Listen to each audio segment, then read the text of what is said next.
एक दूसरी घटना और तब मैं आपको तिलक के संबंध में कुछ कहूं, तब आपकी समझ में आना आसान होगा।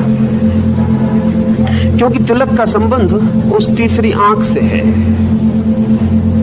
1945 में एक आदमी मरा अमेरिका में, एडगर कायसी। 40 साल पहले 1905 में वो बीमार पड़ा और बेहोश हो गया और 3 दिन कोमा में पड़ा रहा। चिकित्सकों ने आशा छोड़ दी और चिकित्सकों ने कहा कि हमें इसे कोमा के बाहर, बेहोशी के बाहर लाने का कोई उपाय नहीं सूझता और बेहोशी इतनी गहन है कि अब ये शायद ही वापस लौट सके। तीसरे दिन सारी आशा छोड़ दी गई। सब दवाइयां, सब इलाज कर लिए गए, लेकिन होश का कोई लक्षण नहीं था।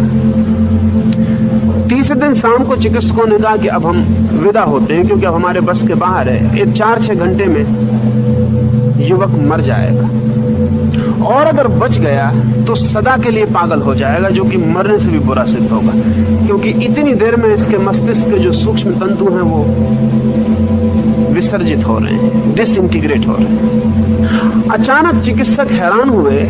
वो जो बेहोश कायसी पड़ा था बोला। वो बेहोश था 3 दिन से। वो बोला जैसे कि कोई गहरी नींद से अचानक बोल उठे। हैरानी और ज्यादा हो गई क्योंकि उसका कोमा जारी था। उसका शरीर अभी भी पूरी तरह कोमा में था। उसके हाथ में आप छुरी भी भोंक दें तो पता नहीं चलती, लेकिन वाणी आ गई और कायसी ने कहा कि शीघ्रता करो, मैं एक वृक्ष से गिर पड़ा था और मेरी रीढ़ में पीछे चोट लग गई है और उसी चोट के कारण मैं बेहोश हूं, और अगर 6 घंटे मुझे ठीक नहीं किया गया तो बीमारी का जहर मेरे मस्तिष्क तक पहुंच जाएगा, फिर मेरा जिंदा बचने का कोई अर्थ नहीं। और इस नाम की जड़ी बूटियां ले आओ और उनको इस तरह से तैयार करके मुझे पिला दो, मैं 12 घंटे के भीतर ठीक हो जाऊंगा। और कायसी फिर बेहोश हो गए। जो नाम उसने लिए थे जड़ी बूटियों के, आशा भी नहीं हो सकती थी कि कायसी को उनका पता हो, क्योंकि वो कोई चिकित्सा से उसका कभी कोई संबंध नहीं था। चिकित्सकों ने कहा और तो करने का कोई उपाय नहीं है, ये निपट पागलपन मालूम पड़ता, क्योंकि ये जड़ी बूटियां इस तरह का काम करेंगी ये हमको भी पता नहीं। लेकिन जब कोई उपाय ना हो तो हर्ज कुछ भी नहीं। वे जड़ी बूटियां खोजी गई, जैसा बताया था कायसी ने वैसा बना के उसे दिया गया। 12 घंटे में वो होश में आ गया और बिल्कुल ठीक हो गए। और होश में आके वो न बता सका कि उसने ऐसी कोई बात कही थी, या ये दवाइयों के नाम भी न पहचान सका। वो जो जड़ी बूटियां उसने कही कि मैं इनके नाम भी पहचानता हूं, उसने कहा ये हो ही कैसे सकता है, मुझे तो कुछ पता नहीं। और तब एक बहुत अनूठी घटना की शुरुआत हुई। फिर तो कायसी इसमें कुशल हो गया और उसने अमेरिका में 30,000 लोगों को अपने पूरे जीवन में ठीक किया। और जो भी निदान उसने किया वो सदा ठीक निकला, और जो मरीज उससे निदान लिया वो सदा ठीक हुआ, निरपवाद रूप से। लेकिन कायसी खुद भी नहीं समझा सकता था कि उसे होता क्या है।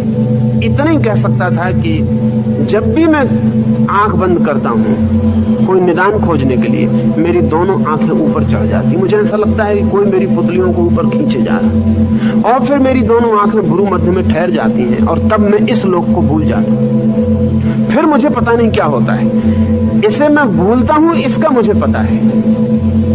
दूसरा क्या होता है उसका मुझे कोई पता नहीं। लेकिन जब तक मैं इसको नहीं भूल जाता तब तक वो जो निदान में देता हूं वो नहीं आता है। निदान उसने ऐसे ऐसे दिए कि 1-2 निदान सोच लेने जैसे। रथशाइल्ड अमेरिका का एक बहुत बड़ा करोड़पति, अरबपति परिवार है। उसकी एक महिला बीमार थी और कोई इलाज नहीं बचा था, सब इलाज हो गए थे। फिर कायसी के पास उसको लाया। कायसी ने एक दवा का नाम दिया अपनी बेहोशी में। हमारी तरफ से हम कहेंगे बेहोशी, जो जानते हैं उनकी तरफ से तो वो हमसे बड़े होश में है, जो जानते हैं उनके लिहाज से तो हम बेहोश हैं। सच तो यह है कि जब तक तीसरी आंख तक ज्ञान न पहुंचे तब तक बेहोशी जारी रहती। पर हमारी तरफ से कायसी ने आंख बंद की, वो बेहोश हुआ और उसने एक दवा का नाम बताया। रथचाइल्ड तो अरबपति परिवार था। सारी अमेरिका में खोजबीन की गई, वो दवा कहीं मिली नहीं। कोई ये भी ना बता सका कि इस तरह की कोई दवा है भी। फिर सारी दुनिया के अखबारों में विज्ञापन दिया गया कि कहीं से भी इस नाम की दवा। कोई 20 दिन बाद स्वीडन से एक आदमी ने जवाब दिया कि इस नाम की दवा है नहीं। 20 साल पहले मेरे पिता ने इस नाम की दवा पेटेंट करवाई थी, लेकिन फिर कभी बनाई नहीं। वो सिर्फ पेटेंट है, कभी बाजार में आई नहीं। दवा भी हमारे पास नहीं, पिता मर चुके हैं और वो कभी प्रयोग सफल हुआ नहीं। सिर्फ फार्मूला हमारे पास है, वो हम पहुंचा देते हैं। वो फार्मूला पहुंचाया गया, वो दवा बनी और वो स्त्री ठीक हो गई। लेकिन वो दवा कहीं थी नहीं दुनिया के बाजार में कि जिसका कायसी को पता हो सके। दूसरे एक घटना में उसने एक दवा का नाम लिया, बहुत खोजबीन की गई, वो दवा नहीं मिल सकी। साल भर बाद अखबारों में उस दवा का विज्ञापन निकला। वो दवा उस वक्त बन रही थी किसी प्रयोगशाला में जब उसने कहा था। तब तक उसका नाम भी तय नहीं हुआ था, पर जो नाम उसने साल भर पहले दिया था, उस नाम की दवा साल भर बाद बाहर आई और उसी दवा से वो मरीज ठीक हुआ। और कई बार तो उसने दवाएं बताई जो खोजी नहीं जा सकी और मरीज मर गए। वो भी कहता था मैं कुछ कर नहीं सकता, मेरे हाथ की बात नहीं। मुझे पता नहीं कि जब मैं बेहोश होता हूं तब कौन बोलता है, कौन देखता है, मुझे कुछ पता नहीं। मुझ में और उस व्यक्तित्व में कोई भी संबंध नहीं है। पर एक बात तय थी कि कायसी जब भी बोलता तब उसकी दोनों आंखें चढ़ गई होती। आप भी जब गहरी नींद में सोते हैं तो आपकी दोनों आंखें, जितनी गहरी नींद होती है उतनी ऊपर चली जाती है। अब अभी तो बहुत से मनोवैज्ञानिक नींद पर बहुत से प्रयोग कर रहे हैं। तो आपकी आंख की पुतली कितने ऊपर गई है, इससे तय किया जाता है कि आप कितनी गहरी नींद में हैं। जितनी आंख की पुतली नीचे होती है उतनी गतिमान होती है, ज्यादा मूवमेंट होता है। और आंख की पुतली में जितनी गति होती है उतनी तेजी से आप सपना देख रहे होते हैं। ये सब सिद्ध हो चुका है वैज्ञानिक परीक्षणों से। उसको वैज्ञानिक कहते हैं REM, RAM, rapid eye movement. तो रैम की कितनी मात्रा है उससे तय होता है कि आप कितनी गति का सपना देख रहे हैं। और आंख की पुतली जितनी नीचे होती है रैम की मात्रा उतनी ही ज्यादा होती। जितनी ऊपर चढ़ने लगती है रैम, वो जो आंख की तीव्र गति है पुतलियों की, वो कम होने लगती है। और जब बिल्कुल फिर हो जाती है आंख, वहां जाके जहां की दोनों आंखें मध्य में देखती हैं, ऐसी प्रतीत होती है, वहां जाके रैम बिल्कुल ही बंद हो जाता है। बिल्कुल पुतली में कोई तरह की गति नहीं रह जाती। वो जो अगति है पुतली की, वही गहन से गहन निद्रा है। योग कहता है कि गहरी सुसुप्ति में हम वहीं पहुंच जाते हैं जहां समाधि में। फर्क इतना ही होता है कि सुसुप्ति में हमें पता नहीं होता, समाधि में हमें पता होता है। गहरी सुसुप्ति में आंख जहां ठहरती है वहीं गहरी समाधि में भी ठहरती है। ये दोनों घटनाएं मैंने आपसे कही ये इंगित करने को कि आपकी दोनों आंखों के बीच में एक बिंदु है जहां से ये संसार नीचे छूट जाता है और दूसरा संसार शुरू होता है। वो बिंदु द्वार है। उसके इस पार जिस जगत से हम परिचित हैं हुआ है, उसके उस पार एक अपरिचित और अलौकिक जगत है। इस अलौकिक जगत के प्रतीक की तरह सबसे पहले तिलक खोजा गया। तो तिलक हर कहीं लगा देने की बात नहीं। वो तो जो व्यक्ति हाथ रख के आपका बिंदु खोज सकता है वही आपको बता सकता है कि तिलक कहां लगाना है। हर कहीं तिलक लगा लेने से कोई मतलब नहीं, कोई प्रयोजन नहीं। फिर प्रत्येक व्यक्ति का बिंदु भी एक ही जगह नहीं होता।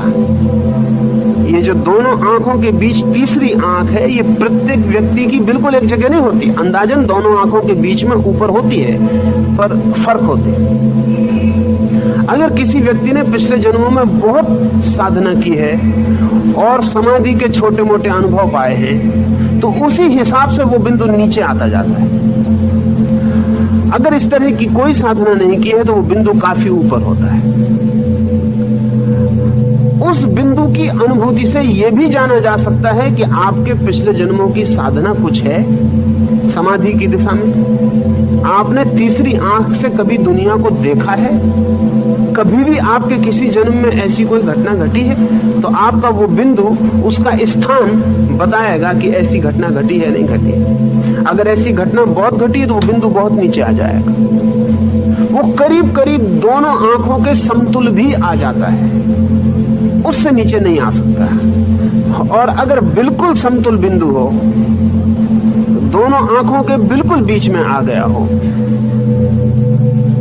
तो जरा से इशारे से आप समाधि में प्रवेश कर सकते हैं। इतने छोटे इशारे से कि जिसको हम कह सकते हैं इशारा बिल्कुल असंगत। इसलिए बहुत दफे जब कुछ लोग बिल्कुल ही अकारण समाधि में प्रवेश कर जाते हैं तो हमें लगता है बड़ी अजीब सी बात मालूम पड़ती। जैसे कि ज़ेन साध्वी के जीवन में कथा है।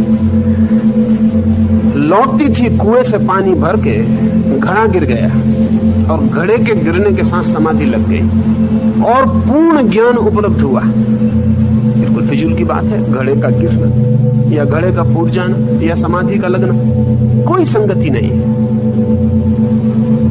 लाओत्से के जीवन में उल्लेख है कि वृक्ष के नीचे बैठा था, पतझड़ के दिन थे और वृक्ष से पत्ते नीचे गिरने लगे और लाओत्से परम ज्ञान को उपलब्ध हो गया। अब वृक्ष से गिरते हुए पत्थर का कोई भी तो संबंध नहीं, कोई भी संबंध नहीं। लेकिन ये घटना तब घट सकती है जबकि पिछले जन्मों में यात्रा इतनी हो चुकी हो कि वो तीसरा बिंदु दोनों आंखों के बिल्कुल बीच में आ गया हो, तब ये घटना घट सकती है। क्योंकि शायद आखिरी तिनके की जरूरत है और तराजू बैठ जाए। आखिरी तिनका कोई भी चीज बन सकती है। तो पुराने दिनों में जब भी दीक्षा दी जाती है, और दीक्षा वही दे सकता है जो आपकी समस्त जन्मों की सार संपदा क्या है उसे समझ पाता हो, अन्यथा नहीं दे सकता। अन्यथा देने का कोई मतलब नहीं, क्योंकि जहां तक आप पहुंच गए हैं उसके आगे यात्रा करनी है। तो वो जो तिलक है अगर ठीक ठीक लगाया जाए तो वो कई अर्थों का सूचक था। वो सारे अर्थ समझने पड़ेंगे। पहला तो वो इस बात का सूचक था कि जब एक बार गुरु ने बता दिया कि तिलक यहां लगाना है ठीक जगह, और आपको भी जब उस ठीक जगह का अनुभव होने लगा, क्योंकि तिलक लगाने का पहला प्रयोजन यही है। आपने कभी ख्याल न किया होगा, अगर आप आंख बंद करके भी बैठ जाएं और कोई व्यक्ति आपकी बंद आंख में भी आपकी दोनों आंखों के बीच में सिर के पास उंगली को कर ले, तो बंद आंख में भी आपको भीतर एहसास होना शुरू हो जाएगा कि कोई आंख की तरफ उंगली किए हुए। वो तीसरी आंख की प्रतीति है। तो अगर ठीक तीसरी आंख पर तिलक लगा दिया जाए और उसी मात्रा का, उतने ही अनुपात का तिलक लगा दिया जाए जितनी बड़ी तीसरे आंख की स्थिति है, तो आपको पूरे शरीर को छोड़ के उसी का स्मरण 24 घंटे रहने लगेगा। वो स्मरण पहला तो ये काम करेगा कि आपका शरीर बोध कम होता जाए और तिलक बोध बढ़ता जाए। एक क्षण ऐसा आ जाता है जबकि पूरे शरीर में सिर्फ तिलक ही स्मरण रह जाता है, बाकी सारा शरीर भूल जाता है। और जिस दिन ऐसा हो जाए उसी दिन आप उस आंख को खोलने में समर्थ हो सकते हैं। तो तिलक के साथ जुड़ी हुई साधनाएं थी कि पूरे शरीर को भूल जाओ, सिर्फ तिलक मात्र की जगह याद रह जाए। उसका अर्थ यह हुआ कि सारी चेतना सिकुड़कर फोकस्ड हो जाए तीसरी आंख पर। और तीसरी आंख के खोलने की जो कुंजी है वो फोकस्ड कॉन्शियसनेस है। उस पर चेतना पूरी की पूरी इकट्ठी हो जाए, सारे शरीर से सिकुड़ के उस छोटे से स्थान पर लग जाए, बस उसकी मौजूदगी से काम हो जाएगा। जैसे कि हम सूरज की किरणों को एक छोटे से लेंस के द्वारा एक कागज पे गिरा लें, इकट्ठी हो गई किरणें आग पैदा कर देंगी। वही किरणें सिर्फ धूप पैदा कर रही थी, उनसे आग पैदा नहीं होती। वही किरणें आग पैदा कर सकती हैं। संग्रहित चेतना शरीर पर बटी रहती है तो सिर्फ जीवन का काम चलाओ उपयोग उससे होता है। चेतना अगर तीसरे नेत्र के पास पूरी इकट्ठी हो जाए तो वो जो तीसरे नेत्र में बाधा है, वो जो द्वार है, जो बंदपन है, वो टूट जाता है, जल जाता है, राख हो जाता है और हम उस आकाश को देखने में समर्थ हो जाते हैं जो हमारे ऊपर फैला है। तो तिलक का पहला उपयोग तो ये था कि आपको ठीक ठीक जगह बता दी जाए शरीर में कि 24 घंटे इस जगह का स्मरण रखना है, सब तरफ से चेतना को सिकोड़ के इस जगह ले आना है। एक और दूसरा ये था प्रयोग कि गुरु को रोज रोज देखने की जरूरत ना पड़े, रोज आपके माथे पे हाथ रखने की भी जरूरत ना पड़े, क्योंकि जैसे जैसे वो बिंदु नीचे सरकेगा वैसे वैसे आपको एहसास होगा और आपके तिलक को भी नीचे होते जाना है। आप रोज तिलक लगाते वक्त ठीक वहीं तिलक लगाना है जहां वो बिंदु आपको एहसास होता है।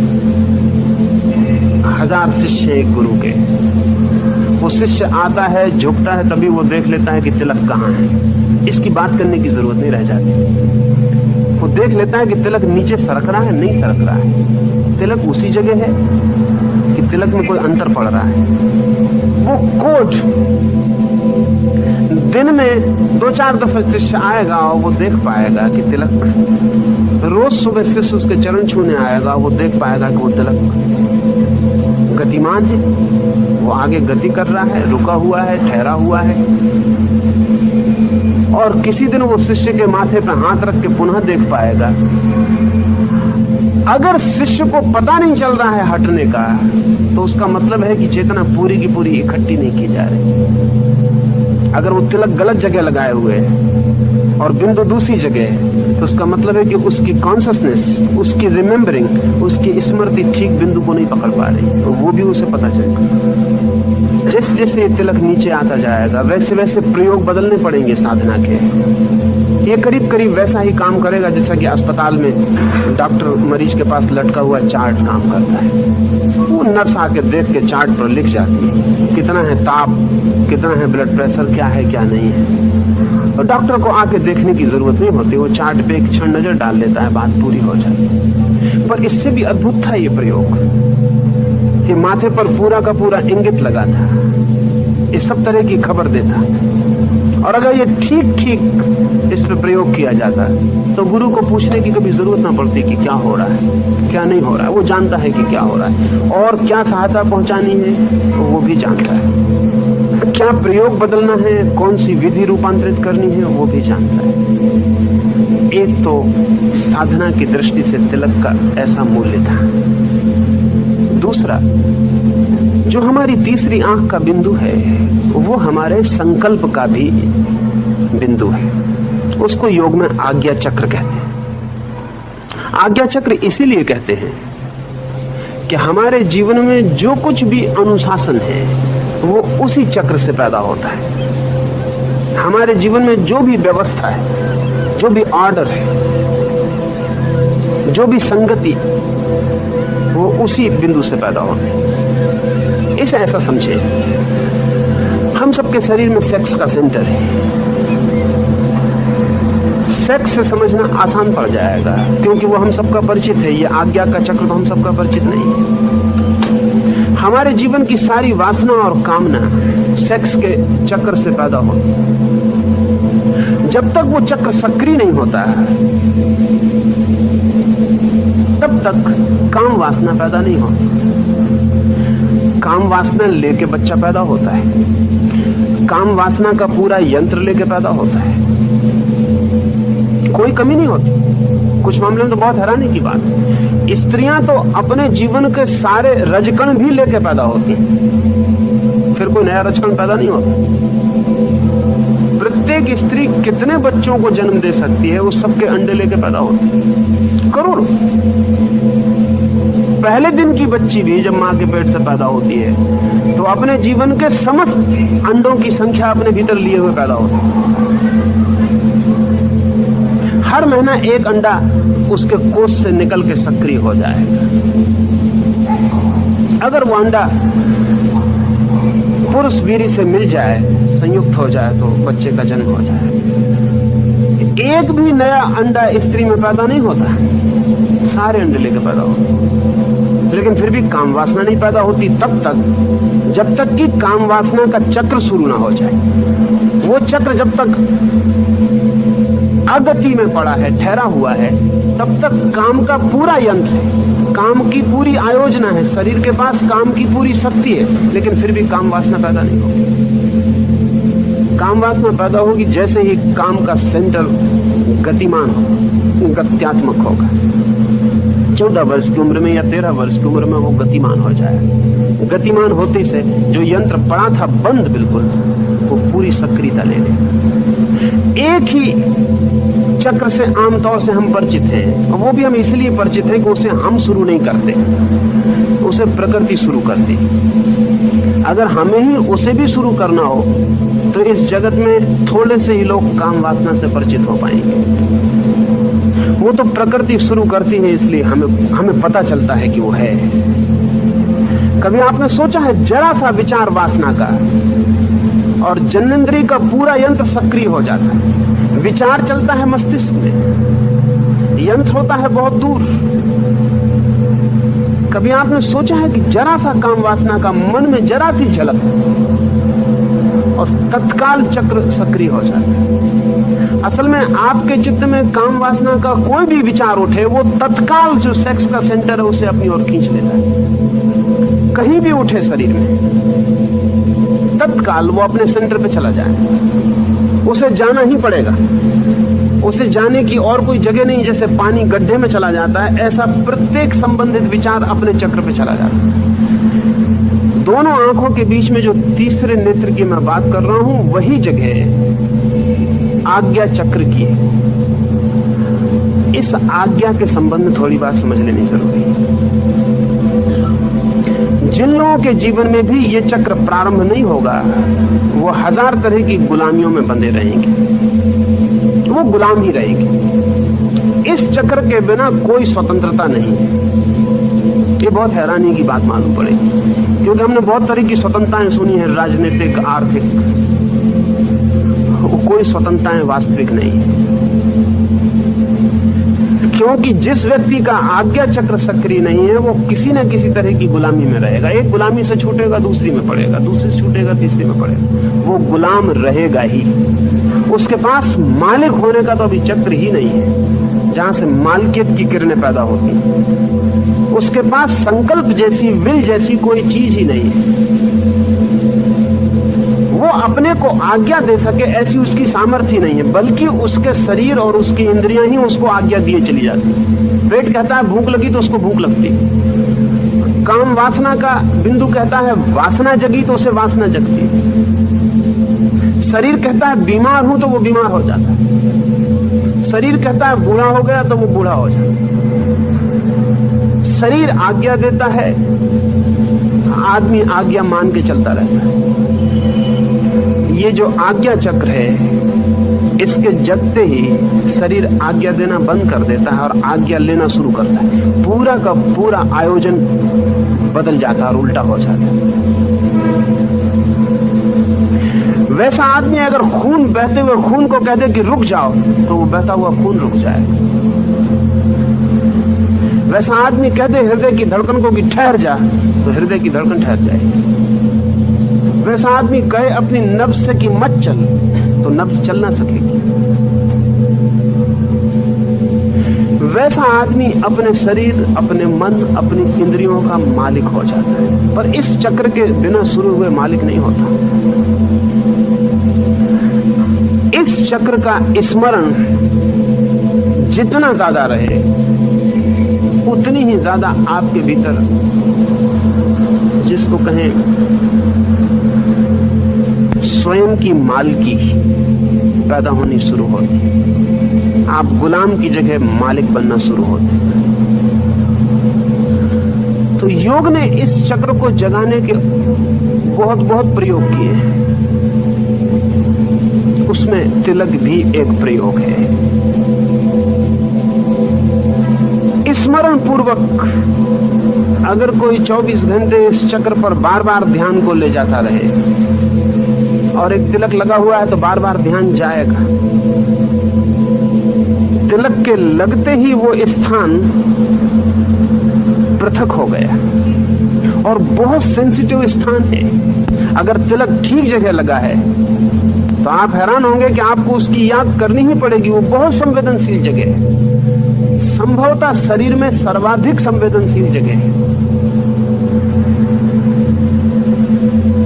उसकी संवेदनशीलता को स्पर्श करना और वो भी खास चीजों से स्पर्श करने की बात है, इसलिए चंदन का तिलक लगाना। अभी सैकड़ों और हजारों प्रयोगों के बाद तय किया था कि चंदन का क्यों प्रयोग करना। एक तरह की रेजोनेंस है चंदन में और संवेदनशीलता में। वो चंदन का तिलक उस बिंदु की संवेदनशीलता को और गहन और घना कर जाता है। हर कोई तिलक नहीं कर जाए, कुछ चीजों के तिलक तो उसकी संवेदनशीलता को मार देंगे, बुरी तरह मार देंगे। जैसे आज स्त्रियां टीका लगा रही हैं, बहुत से बाजारू हैं, वो उनकी कोई वैज्ञानिकता नहीं है, उनका योग से कोई लेना देना नहीं है। वो बाजारू टीके नुकसान करेंगे। वो नुकसान करेंगे इसलिए कि वो, सवाल यह है कि वो संवेदनशीलता को बढ़ाते हैं या घटाते हैं। अगर घटाते हैं संवेदनशीलता को तो नुकसान करेंगे, अगर बढ़ाते हैं तो फायदा करेंगे। और प्रत्येक चीज के अलग अलग परिणाम हैं। इस जगत में छोटे से फर्क से सारा फर्क पड़ता है। तो कुछ विशेष चीजें खोजी गई थी जिनका ही उपयोग किया जाए। आज्ञा का चक्र संवेदनशील हो सके, सक्रिय हो सके, तो आपके व्यक्तित्व में गरिमा और इंटीग्रिटी आनी शुरू हो, एक समग्रता पैदा होती, एक जुट। कोई चीज आप बड़ी बट्टी होती, खंड खंड नहीं अखंड हो जाती। संबंध में टीके के लिए भी पूछा है तो वो भी ख्याल ले लेना चाहिए। तिलक थोड़ा हटकर टीके का प्रयोग शुरू हुआ, विशेषकर स्त्रियों के लिए शुरू हुआ। उसका कारण वही था, लेकिन योग का ही अनुभव काम कर रहा था। असल में स्त्रियों का आज्ञा चक्र बहुत कमजोर चक्र है, होगा ही, क्योंकि स्त्री का सारा व्यक्तित्व निर्मित किया गया समर्पण के लिए। उसके सारे व्यक्तित्व की खूबी समर्पण है। आज्ञा चक्र अगर उसका बहुत मजबूत हो तो समर्पण करना मुश्किल हो जाए। तो स्त्री के पास आज्ञा का चक्र बहुत कमजोर है, असाधारण रूप से कमजोर है। इसलिए स्त्री सदा ही किसी न किसी का सहारा मांगती रहेगी, वो किसी रूप में हो। अपने पर खड़े हो जाने के पूरा साहस न जुटा पाएगी। कोई सहारा, किसी के कंधे पे हाथ, कोई आगे हो जाए, कोई आज्ञा दे और वो मान ले, इसमें उसे सुख मालूम पड़ेगा। स्त्री के आज्ञा चक्र को सक्रिय बनाने की अकेली कोशिश इस मुल्क में हुई है और कहीं भी नहीं हुई है। और वो कोशिश इसलिए थी कि अगर स्त्री का आज्ञा चक्र सक्रिय नहीं होता है तो परलोक में उसकी कोई गति नहीं हो सकती, साधना में उसकी कोई गति नहीं हो सकती। उसके आज्ञा चक्र को तो स्थिर रूप से मजबूत करने की जरूरत है। लेकिन अगर ये आज्ञा चक्र साधारण रूप से मजबूत किया जाए तो उसके स्तरण होने में कमी पड़ेगी। अगर ये साधारण रूप से आज्ञा चक्र मजबूत किया जाए तो उसमें पुरुषत्व के गुण आने शुरू हो जाएंगे और स्तरण होने में कमी पड़ेगी। इसलिए इस टीके को अनिवार्य रूप से उसके पति से जोड़ने की चेष्टा की गई। इसको जोड़ने का कारण, इस टीके को सीधा नहीं रख दिया गया उसके माथे पर, नहीं तो उसमें स्त्रीत्व कम होगा। वो जितनी स्वनिर्भर होने लगेगी उतना ही उसकी जो स्त्री कौमारी है वो नष्ट होगा। वो दूसरे का सहारा खोजती है, इससे उसमें एक तरह की कोमलता है। और जब वो अपने सहारे खड़ी होगी तो एक तरह की कठोरता अनिवार्य हो जाएगी। बड़ी बारीकी से ख्याल किया गया, उसको सीधा टीका लगा दिया जाए तो उसके स्त्रीण तत्व में नुकसान पहुंचेगा, उसके व्यक्तित्व, उसके मां होने में बाधा पड़ेगी, उसके समर्पण में बाधा पड़ेगी। इसलिए उसकी आज्ञा को उसके पति से ही जोड़ने का समग्र प्रयास किया गया। इस तरह दोहरे फायदे होंगे, उसके स्त्रीण होने में कोई अंतर नहीं पड़ेगा, वो अपने पति के प्रति ज्यादा अनुगत हो पाएगी और फिर भी उसकी आज्ञा का चक्र सक्रिय हो सकेगा। इसे ऐसा समझे, आज्ञा का चक्र जिससे भी संबंधित कर दिया जाए उसके विपरीत कभी नहीं जाता। जिससे भी संबंधित कर दिया जाए उसके विपरीत कभी नहीं जाता। चाहे गुरु से संबंधित कर दिया जाए तो गुरु के विपरीत कभी नहीं जाता, चाहे पति से संबंधित कर दिया जाए तो पति से विपरीत कभी नहीं जाता। आज्ञा चक्र जिससे भी संबंधित कर दिया जाए उसके विपरीत व्यक्तित्व नहीं जाता। तो अगर एक स्त्री के माथे पर ठीक जगह पर टीका है तो वो सिर्फ पति के प्रति तो अनुगत हो सकेगी, शेष सारे जगत के प्रति वो सबल हो जाएगी। ये करीब करीब स्थिति वैसी है कि अगर आप सम्मोहन के संबंध में कुछ समझते हैं तो जल्दी समझ जाएंगे।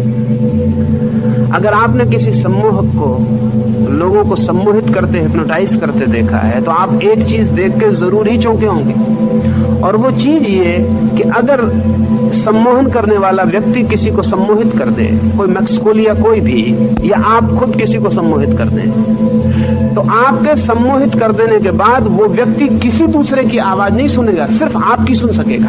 ये बहुत मजे की घटना घटती है। सम्मोहित कर देने के बाद सारे हाल में हजारों लोग चिल्लाते रहे, बात करते रहे, वो जो बेहोश पड़ा हुआ आदमी है वो सुनेगा नहीं। लेकिन जिसने सम्मोहित किया है वो धीमे से भी बोले तो भी सुनेगा। ये करीब करीब जो मैं आपको टीका समझा रहा हूं उससे जुड़ी हुई घटना है। वो व्यक्ति जैसे ही सम्मोहित किया गया वैसे ही सम्मोहित करने वाले के प्रति ही सिर्फ उसकी ओपनिंग और खुलापन रह गया, बाकी सबके लिए क्लोज हो गए। आप उसको कुछ नहीं कह सकते, आप उसके कान के पास कितना ही चिल्लाएं वो बिल्कुल नहीं सुनेगा, नगाड़े बजाएं तो नहीं सुनेगा। और जिसने सम्मोहित किया है वो धीमे से भी आवाज देगी खड़े हो जाओ तो वो तत्काल खड़ा हो जाए। उसकी चेतना में सिर्फ एक द्वार रह गया, बाकी सब तरफ से बंद हो गई। जिसने सम्मोहित किया है आज्ञा चक्र उससे बंध गया, बाकी सब तरफ से बंद हो गए। ठीक इसी सजेस्टिबिलिटी का, इसी मंत्र का उपयोग स्त्री के टीके में किया गया है। उसको उसके पति के साथ जोड़ देना है। वो एक ही तरफ उसका अनुगत भाव रह जाएगा, एक तरफ वो समर्पित हो पाएगी, उससे सारे जगत के प्रति वो मुक्त और स्वतंत्र हो जाएगी। तो उसके स्त्री होने पर कोई बाधा नहीं पड़ेगी। और इसलिए जैसे ही पति मर जाए टीका हटा देना है। जैसे ही पति मर जाए टीका हटा देना। वो इसलिए हटा देना है कि अब किसी के प्रति भी अनुगत होने का कोई सवाल नहीं रहा। लोगों को ख्याल नहीं, उनको तो ख्याल है कि टीका पहुंच दिया क्योंकि विधवा हो गई स्त्री। पहुंचने का प्रयोजन है, अब उसको अनुगत होने का कोई सवाल नहीं रहा। सच तो यह है कि अब उसको पुरुष की भांति ही जीना पड़ेगा। अब उसमें जितनी स्वतंत्रता आ जाए उतने उसके जीवन के लिए हितकर होगी। एक जरा सा भी छिद्र वल्नरेबिलिटी का, एक जरा सा भी छेद जहां से वो अनुगत हो सके वो हट जाए। टीके का प्रयोग एक बहुत ही गहरा प्रयोग है, लेकिन ठीक जगह पर हो, ठीक वस्तु का हो, ठीक नियोजित ढंग से लगाया गया हो, अन्यथा बेमानी है। सजावट हो कि श्रृंगार हो तो उसका कोई मूल्य नहीं है, उसका कोई अर्थ नहीं है। तब वो सिर्फ एक औपचारिक घटना है। इसलिए पहली बार जब टीका लगाया जाए तो उसका पूरा अनुष्ठान है, और पहली दफे जब गुरु तिलक दे तब उसका पूरा अनुष्ठान है। उस पूरे अनुष्ठान से ही लगाया जाए तो ही परिणामकारी होगा, अन्यथा परिणामकारी नहीं होगा। आज सारी चीजें हमें व्यर्थ मालूम पड़ने लगी। उसका कारण है आज तो व्यर्थ है। आज व्यर्थ है क्योंकि उनके पीछे का कोई भी वैज्ञानिक रूप नहीं है, सिर्फ ऊपरी खोल रह गई है जिसको हम घसीट रहे हैं, जिसको हम खींच रहे हैं बेमन से, जिसके पीछे मन का भी कोई लगाव नहीं रह गया है, आत्मा का कोई भाव नहीं रह गया है, और उसके पीछे की पूरी वैज्ञानिकता का कोई सूत्र भी मौजूद नहीं है। ये जो आज्ञा चक्र है, इस संबंध में 2-3 बातें और समझ लेनी चाहिए, क्योंकि ये काम पड़ सकता है, इसका उपयोग किया जा सकता है। इस चक्र की जो रेखा है, आज्ञा चक्र की, इस रेखा से ही जुड़ा हुआ हमारे मस्तिष्क का वो भाग है, इससे ही हमारा मस्तिष्क शुरू होता है। लेकिन अभी भी हमारे मस्तिष्क का आधा हिस्सा बेकार पड़ा हुआ है। साधारणतः हमारा जो प्रतिभाशाली से प्रतिभाशाली व्यक्ति होता है, जिसको हम जीनियस कहें, उसका भी केवल आधा ही मस्तिष्क काम करता है, आधा तो काम नहीं करता। और वैज्ञानिक बहुत परेशान है, फिजियोलॉजिस्ट बहुत परेशान है कि ये आधी खोपड़ी का जो हिस्सा है, ये किसी भी काम नहीं आता है। अगर आपके आधे हिस्से को काट के निकाल दिया जाए तो आपको पता भी नहीं चलेगा, आपको पता ही नहीं चलेगा कि कोई चीज कमी हो गई, क्योंकि उसका तो कभी कोई उपयोग ही नहीं हुआ है, वो ना होने के बराबर।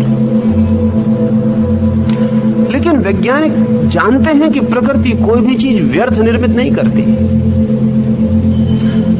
भूल होती हो एक आध आदमी के साथ हो सकती है, इन निरंतर हर आदमी के साथ आधा मस्तिष्क खाली पड़ा हुआ है, बिल्कुल निष्क्रिय पड़ा हुआ है, उसमें कभी कोई चहल पहल भी नहीं हुई। योग का कहना है कि वो जो आधा मस्तिष्क है, वो आज्ञा चक्र के चलने के बाद शुरू होता है। आधा जो मस्तिष्क है वो आज्ञा चक्र के नीचे के चक्रों से जुड़ा हुआ है, और आधा जो मस्तिष्क है वो आज्ञा चक्र के ऊपर के चक्रों से जुड़ा हुआ है।